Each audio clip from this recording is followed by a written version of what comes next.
सर्वेभ्यो नमो नमः। संस्कृत धारा Kashi YouTube channel से मैं सोनम मिश्रा। हम लोग महाकवि कालिदास द्वारा रचित ग्रंथ मेघदूतम के पूर्व मेघ का अध्ययन कर रहे हैं। आज हम इसके तीसरे श्लोक को पढ़ेंगे। इसके पहले और दूसरे श्लोक को हम लोगों ने पढ़ लिया है। पहले श्लोक में स्वामी कुबेर द्वारा दिए गए श्राप से श्रापित यक्ष सीता जी द्वारा स्नान किए गए पवित्र जल वाले एवं घने वृक्षों की छाया वाले रामगिरी आश्रम पर निवास कर रहा है। उसके बाद फिर दूसरे श्लोक में हमने देखा अपनी पत्नी के विरह से व्याकुल यक्ष जिसका सोने का कंगन हाथों से गिर चुका है, सोनी कलाई वाला है, उन्होंने रामगिरी पर्वत से चिपके हुए मेघ को देखा।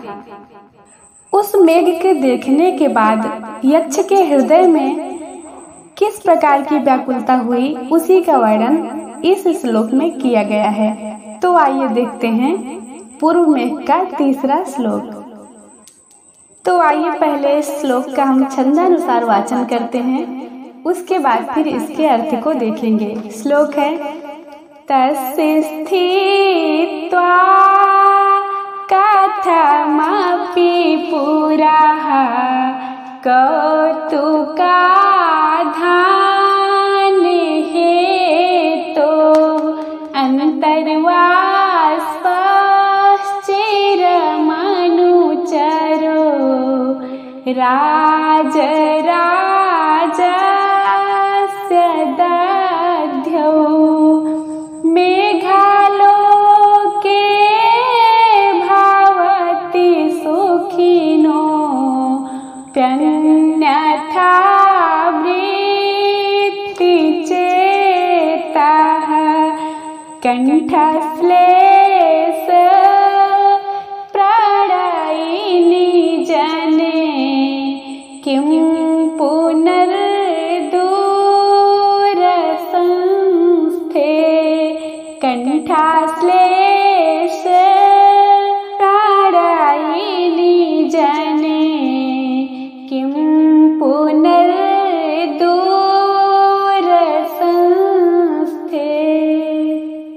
श्लोक में आया है तस्य स्थित्वा कथमपि पुरः कौतुकाधान हेतोः। यहाँ पर तस्य से तात्पर्य है उसके अर्थात उस मेघ के, स्थित्वा अर्थात खड़े होकर, कथमपि किसी प्रकार, पुरः पुरः का अर्थ है सामने, कौतुकाधान हेतोः। कौतुकाधान हेतोः जो है यह मेघ के लिए आया है। इसका अर्थ है उत्कंठा को जगाने वाले। इस पूरी लाइन का अर्थ है कि उत्कंठा को जगाने वाले उस मेघ के सामने किसी प्रकार से वह यक्ष खड़ा होकर के। दूसरी लाइन है अंतर्वाष्प चिरम अनुचरो राजराजस्य दध्यौ। यहाँ पर अंतर्वाष्प का अर्थ है आंसुओं को अंदर ही अंदर रोककर, चिरम चिरम का अर्थ है बहुत देर तक, अनुचरो यहाँ पर अनुचर शब्द का अर्थ है सेवक अर्थात कुबेर का सेवक, राजराजस्य का तात्पर्य है कुबेर, दध्यौ का अर्थ है सोचता रहा या खड़ा रहा। पूरी लाइन का अर्थ है आंसुओं को अंदर ही अंदर रोककर वह कुबेर का सेवक अर्थात यक्ष बहुत देर तक सोचता रहा। क्या सोचता रहा, इसको तीसरी लाइन में बताया है। तीसरी लाइन है मेघालोके भवति सुखिनो प्यन्यथा वृत्तिचेतः।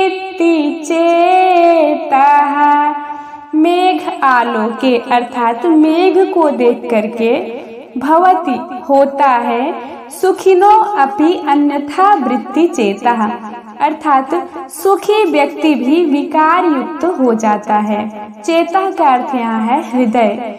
सुखी व्यक्ति का भी हृदय मेघ को देख करके विकार युक्त हो जाता है। फिर चौथी लाइन में है कंठाश्लेष प्राणायिनी जने किं पुनर्दूर संस्थे। कहता है यक्ष की कंठालिंगन चाहने वाले, जने का अर्थ है व्यक्ति, किम पुनर्दूर संस्थे, फिर दूर रहने पर तो कहना ही क्या, अर्थात जो सुखी व्यक्ति होता है उसका भी श्रावण या आषाढ़ मास के मेघ को देख करके उसका भी हृदय जो है वह विकार युक्त हो जाता है। तो जो व्यक्ति अपनी प्रियतमा या अपनी प्रिय से दूर है उसका मन तो निसंदेह ही विकार युक्त हो जाएगा। आइए फिर से देखते हैं। राज राजस्य अनुचरः, धनपति कुबेर का सेवक अर्थात यक्ष, अंतर्वाष्पः कौतुकाधान हेतोः तस्य पुरः कथमपि स्थित्वा चिरं दध्यौ। विरह की व्याकुलता से उत्पन्न अपने आंसुओं को अंदर ही अंदर रोककर उत्कंठा जगाने वाले उस मेघ के पुरः अर्थात सामने खड़ा होकर चिरं दध्यौ बहुत देर तक सोचता रहा। मेघालोके सुखिनः अपि चेतः अन्यथा वृत्ति भवति, अर्थात आषाढ़ मास में बादलों के दर्शन होने से तो सुखी व्यक्ति भी विकार युक्त हो जाता है। तो आगे है कंठाश्लेषा प्रणयिनी जने दूर संस्थे पुनः किम, अर्थात जो व्यक्ति कंठालिंगन चाहने वाले हैं उनके दूर रहने पर तो उनका मन निसंदेह विकार युक्त हो जाएगा, अर्थात उनका मन तो निसंदेह विकार युक्त होना तो स्वाभाविक ही है।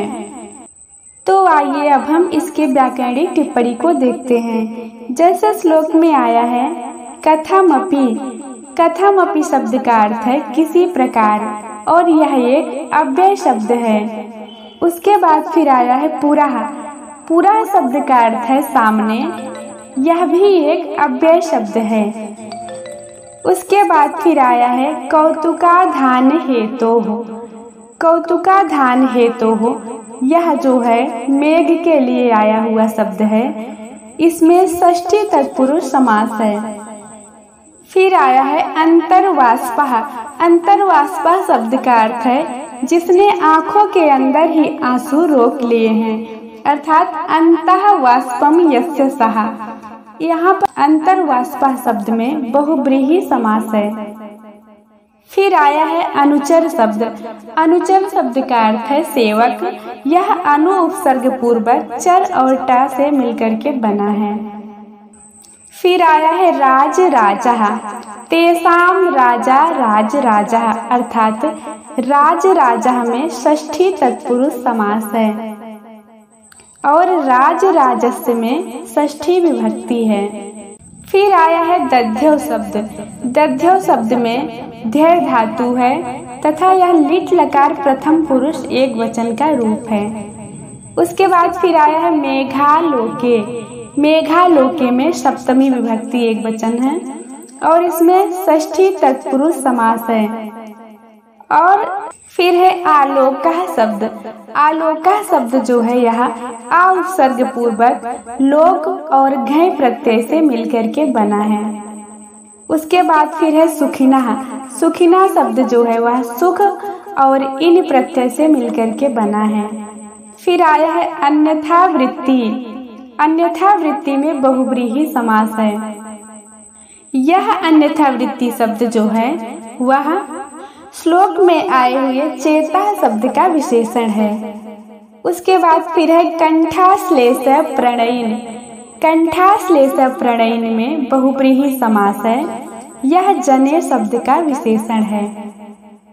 उसके बाद फिर श्लोक के अंतिम में आया है दूर संस्थे, दूर संस्थे शब्द में बहुब्रीहि समास है। इस श्लोक में अर्थांतर न्यास तथा अर्थापत्ति की निरपेक्ष स्थिति होने से संसृष्टि अलंकार है। तो आज के लिए बस इतना ही। नमः संस्कृताय।